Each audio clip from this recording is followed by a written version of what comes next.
There are a lot of people saying things to the effect at this point for Pete Hegseth.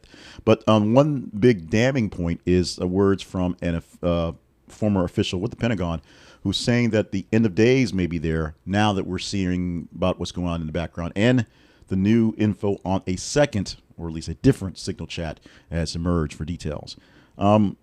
Let's do this slowly, if you will. Scrutiny on the revelations of a lot of things that are happening. A shared sensitive military information via an unsecured signal group chat, a separate one that had other individuals that didn't have security clearance, including his wife and his brother.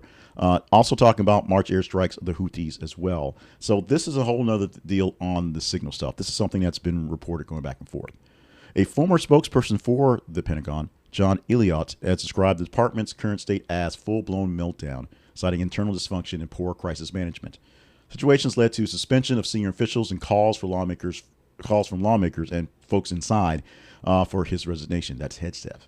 Despite the issues, President Trump has continued to support his man, Pete Hegseth, though reports suggest the White House is considering potential replacements, because you always do that in the background. It's just what's going on. As I have said, and many folks have said, you don't have to take my words for it or thoughts on it, Pete Hegseth was set up to be a very controversial figure because his qualifications, his bona fides, if you will, didn't quite match up to someone who did something like this. Not to say it couldn't work, because if it worked, it would have been awesome. The problem is you set up a guy that you're sure is not going to work, and it seems not be working. Things aren't working as well as they should be, other than getting Maya Angelou out of the Air Force Library, which if that was on the plan book, 100%. Mark it off the checklist. But the other things, I'll just call it as I see them, distractions. Not so much bad work, just these are distractions that keep people away from doing the real work.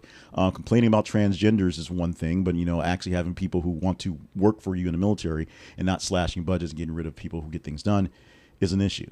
We shall see what happens with the military. It's not going away. It will right itself. The big thing about being in the military, I'm a military veteran. My father's a veteran. I have my nephew is in the military now. I have so many veterans in my family, my friend groups.